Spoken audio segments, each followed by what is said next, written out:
record straight. You and me, we ain't nothing alike. Let's set the record straight. Those words you say, they hold no weight, they like. Let's set the record straight. You'll never break the man. Hello everyone and welcome back to another Diecast review. Today we have William Byron's 2022 number 24 Raptor paint scheme that he won at Martinsville with. This is the Race Win Diecast. We have already done a 124 review and now it's time for the 164 review. I did not pick up the Elite in the 124 and I did not pick up the metal chassis version in the 164. But where I did see this in person, I would like to get all versions possible. Maybe not Elite for the 124, but I would like to get the metal chassis sometime later on down the road, but I don't really see that happening because honestly, it's just going to look the same. I mean, it's nothing special. There's no rubber tires, nothing other than a metal chassis, and it's not really worth it. So I'm probably not going to pick it up, but if I ever have the extra money, you know, I might consider it. But I don't think we're going to have to even have that opportunity for quite some time. So nonetheless, we're going to review the 164 today. This is part 2 out of 3 of the Hendrick Win day. Of course, we did Bowman for the first one, Byron for the second one, then we're going to do Elliott for the third one. Just like we did with the Darlington day, we did the 4-pack, and then we did, was it Gibbs then Logano? I think I did Gibbs and Logano. Of course, the Race Win, and then Ty Gibbs's paint scheme. So I would like to do some more of these. I would like to have like Hendrick Race Win days, or Darlington Throwback days, or Race Win days in general, or Throwback days in general.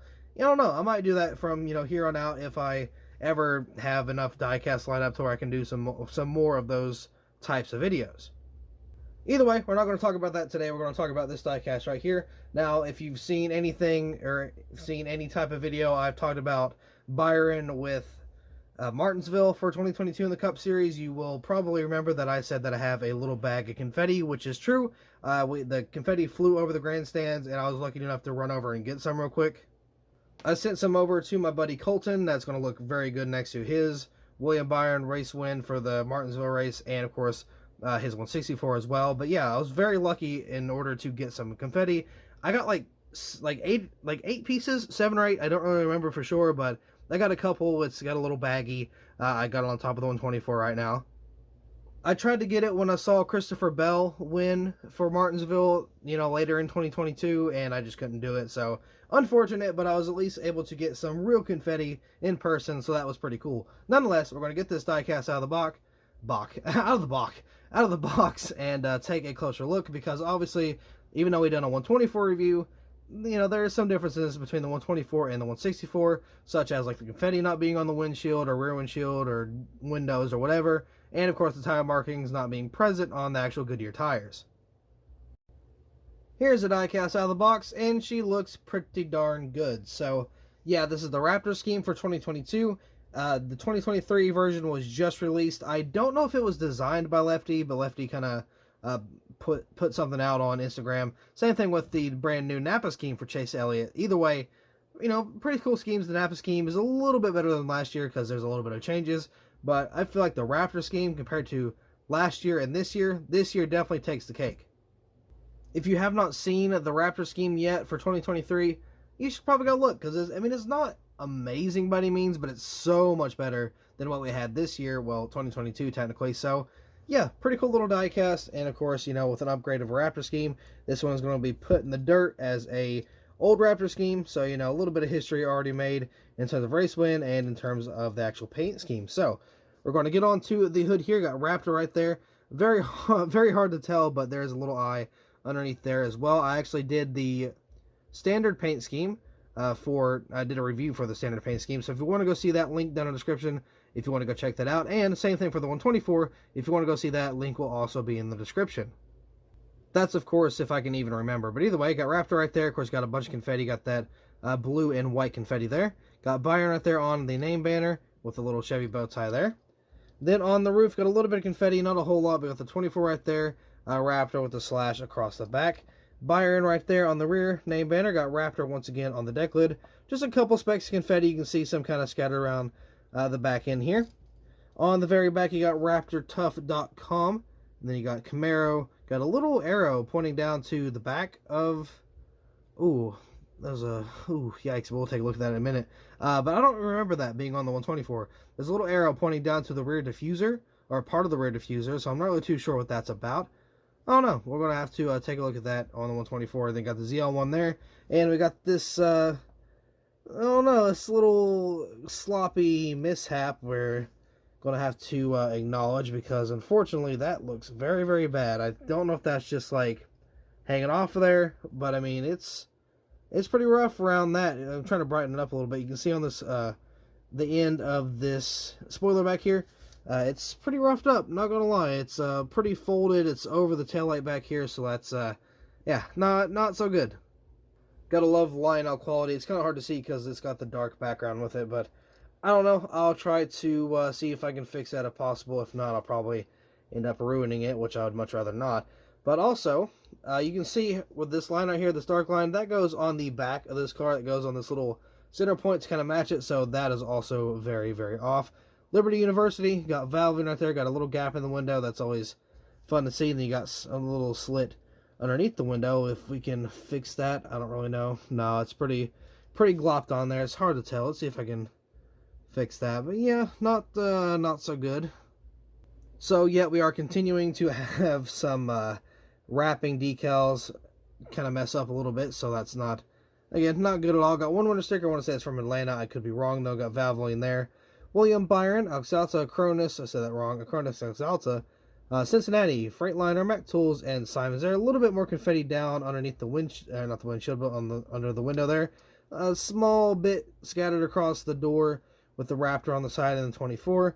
You got the Goodyear. There's a little wonky jaw. That's, again, fantastic. I got the Cup Series logo there. Then moving on to the front, we got a bunch of buildup down here on the splitter. So, you know, got that there. A little bit more race wear. You can barely see it, but it is there. Of course, you got some more confetti on the front end. A little more confetti on the actual, like, grill opening there. I think it goes back up to the hood. So, yeah, pretty cool diecast. Again, it was really awesome to see good old Willie B win in person. I would like to go back to Martinsville this year. I don't know if I'll be able to, but I do have probably an 80% chance, maybe 70% chance of going to Bristol this year. And it's going to be on my own. I'm going to take my girlfriend with me. And we're going to see how that goes. Hopefully I'll be able to see Dale Jr. race once again. I'm going to try to get her into more like learning some drivers, because she's pretty fresh to the whole NASCAR thing. So she's going to try to learn a little bit about that. That way she can have more of a enjoyable time at the track.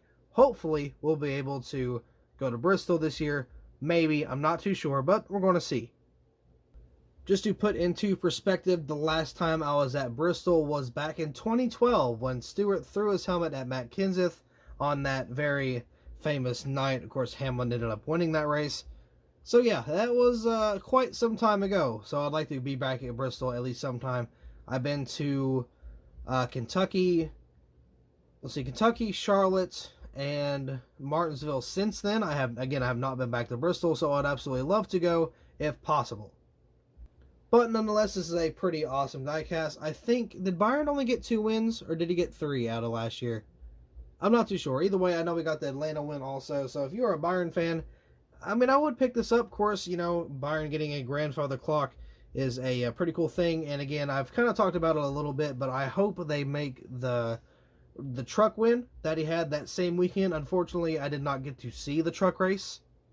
I only saw the Xfinity and the Cup cars. I would have loved to see the truck race, even though I probably wouldn't have known anybody there other than like a couple people. But nonetheless, yeah, it would have been really awesome to see Byron win 2 times in a weekend, but it didn't happen. Hopefully, I can see somebody, you know, win in it like twice in a weekend sometime. Maybe, I don't know. Again, I'll probably go to the Xfinity race and the Cup race for Bristol if possible, but we'll have to see. Maybe we'll be a repeat winner there.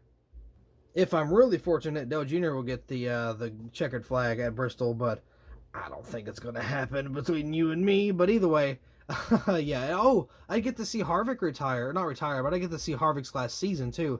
I think I've seen Brendan Gaughan's final win, Elliott Sadler's final win.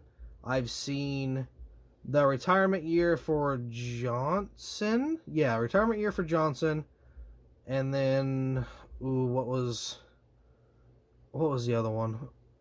There was somebody else that retired also. But then I get to see the retirement year for Harvick, which, I mean, an absolute legend. It'd be awesome if he could win this season or this upcoming season. It'd be even more awesome if I could see him win in person.